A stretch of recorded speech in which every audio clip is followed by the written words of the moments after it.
In today's video, we are talking about the results of removing organizational units from Active Directory integration. Users in Okta who belong to unchecked organizational units will be deactivated during the next Active Directory import, and groups will be deleted. Start by logging into your Okta admin dashboard.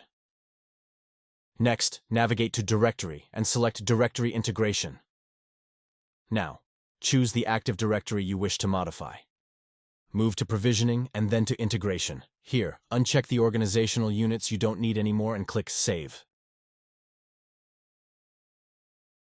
After this, take a moment to view Active Directory.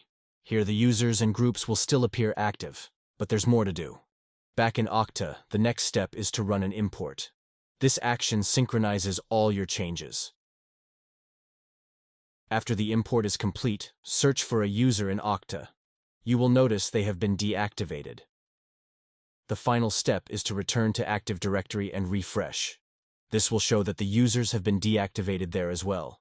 And there you have it. If you found this video helpful, please like and subscribe to us on YouTube.